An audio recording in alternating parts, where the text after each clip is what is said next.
New York City, and they were supposed to have a grand opening of the physical building, because the WWE Hall of Fame has no physical building, but the Professional Wrestling Hall of Fame has a physical building, and they shared it with the Amateur Wrestling Hall of Fame. But then they moved to get their own building in New York City. It was supposed to open in 2020, but hey, the pandemic happened, so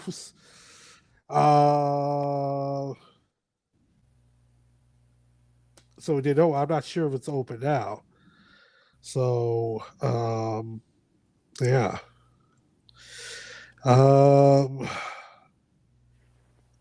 But they also did some good with the money. His widow, Owen Hart's widow, used millions of the settlement to establish the Owen Hart Foundation, which helps out needy kids in Canada. Okay. It's a good foundation. I would encourage everyone to go online and find out more about the foundation yourself, and donate to the foundation. So, yeah, he killed a guy, their own guy, and it's just egregious that they continue. It's like, oh, the show must go on. The show must go on. A guy died needlessly, and you just right 15 minutes. All right, get back out there. Like, people were still wrestling on the blood spot. It seems like they're in their history of very unfortunate things happening. It's like ignoring it is seen as more preferred than prioritizing it. And the reason being, the only reason we can assume being profit, keeping the concentration on, being able to still profit from their business, as opposed to the lives of people that make the business profitable. Right. It seems, but then it goes back to, is this accepted? Right. By people who consider themselves fans. Is this accepted? Yeah, and and Owen is probably the most egregious one we I think of just negligence by the WWE to protect your athletes, protect the people who make you your money. There was no reason why he should have been up in that harness just so you can make fun of your competition. Again, going back to your competition, screw your competition, worry about yourself. And someone who has reservations about doing something they don't do. But it's just the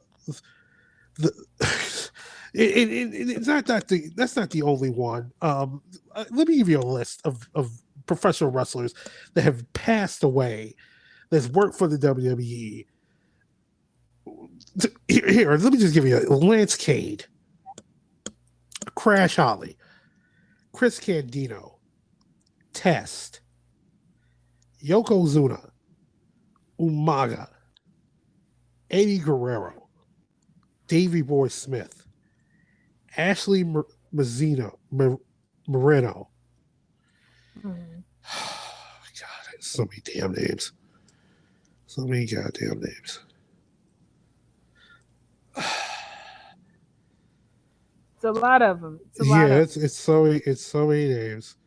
It's so many names. Brian Pillman. It's at of names. Yeah. What is left?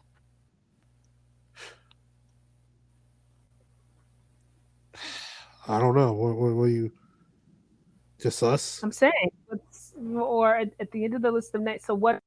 As yourself, who is a substantial fan of the sport, not just of this institution, but of the sport. What do you think should be done? One is to give them health care. Classify themselves as employees. Classify these guys as employees. Take care of these guys when they're working under you, and not just WWE, but any wrestling company or anything you do. Take care of your people because they're the ones that's making you money. And just and the fact that just and even like Bret Hart said it best. He says like, oh, like you work these guys to the death, and when you're done with them, you got nothing for them. I'm paraphrasing. I'm not. You got nothing for them. It's just you take them out back, put a bullet in their head, and throw them away. And that's what Vince McMahon in his business does to people. Like, how many people have then said that, like, oh, it's an easy, like Roddy Piper said, it's an easy entrance plan. It's an easy entrance plan, but exit plan, we ain't got shit for you. Yeah. I mean, these are guys that they're dying 3 times the rate of NFL players. Right. 3 times the rate of NFL players.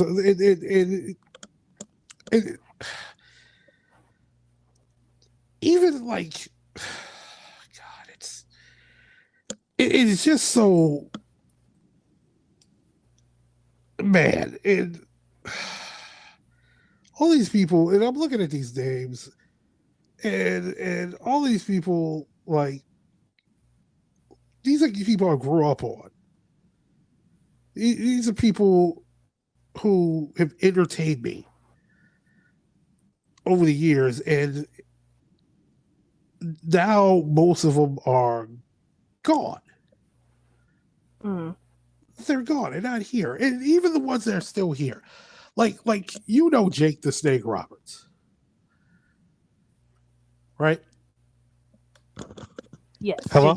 Yeah, Jake the Snake. Yeah, well, guy I grew up watching over years and years and years, and like and after he was done wrestling out of the limelight, he went through some rough times, and now he's clean and stuff. And there's a documentary, The Resurrection of Jake the Snake Roberts, and like his road to try to get clean and get himself together.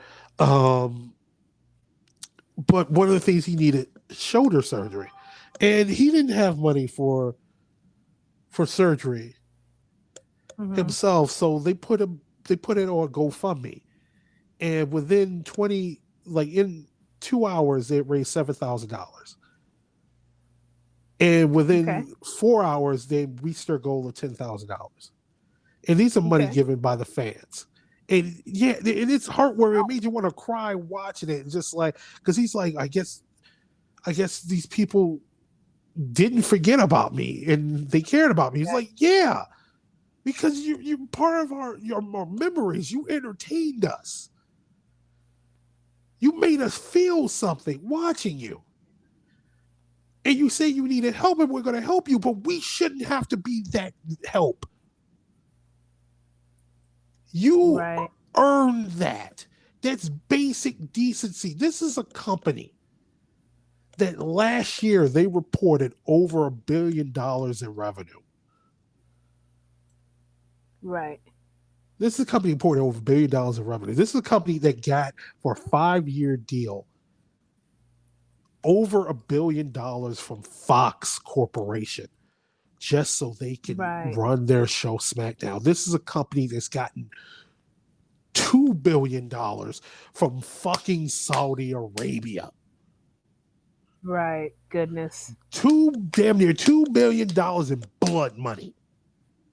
But you can't take care of, you can't give a pension to these guys. Nope.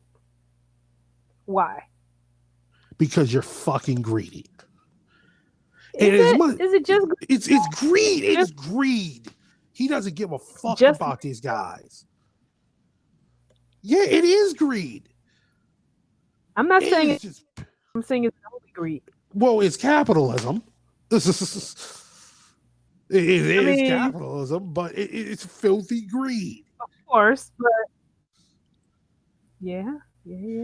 This is a company that fired 100 over the last 3 years, 134 34 superstars. Yeah. And called it budget cuts. Y'all ain't bleeding money. And I'm sure that's. I'm sure. Yeah, they said it was budget sure cuts. They weren't bleeding money. But that's the WWE. So, but before we leave you, I have to. There's got to be some good news. There's got to be some light at the end of the tunnel. It's like all this darkness. Jesus Christ! We're supposed to be wanting to watch wrestling with all this bad news. Yeah, there's real competition. Okay. There's real competition. It has been real competition for 3 years. So I told you about TNA, right? And them shooting themselves in the foot. So there was a lot of us wrestling fans that wanted to watch an alternative because not only you had all this horrible shit happening with the WWE, also the WWE is not really listening to their fans. They're just giving us Vince McMahon and his band of writers were giving us. They were giving us more entertainment than we're asking for wrestling. So of course people start looking for an alternative. We sort of found it in two unlikely places. One of the places we found it was this little small company that started after WCW, ECW mainly fell, was a company called Ring of Honor. Okay. You ever heard of it? No. I think I've not seen a match, but I think I've seen it online. I think I've seen it online being, what's the term? I've seen it online being mentioned, or not commercial, but I've seen something about it. Right. Well, Ring of Honor, it was a wrestling promotion founded by Rob Feinstein in 2002. Rob Feinstein was the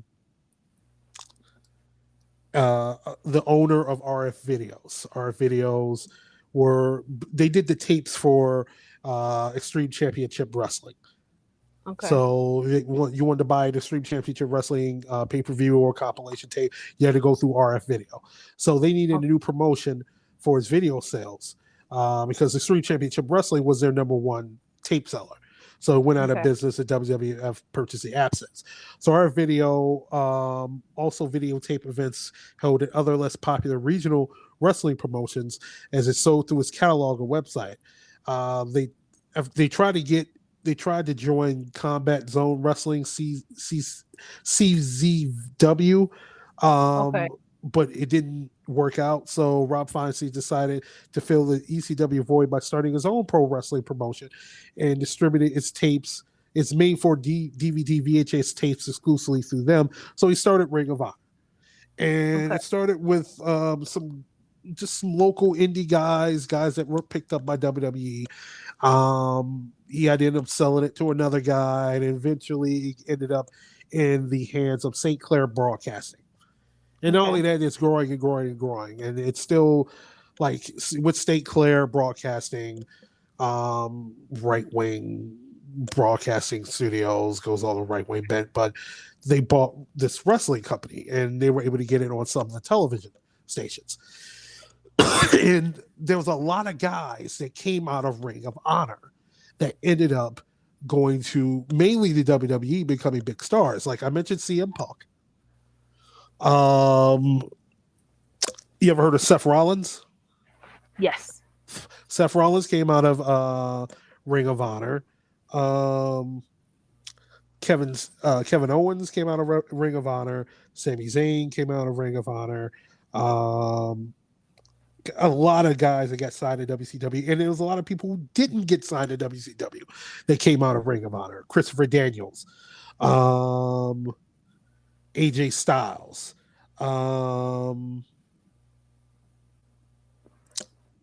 Samoa Joe, even though he eventually went to WWE. eventually later on. Okay.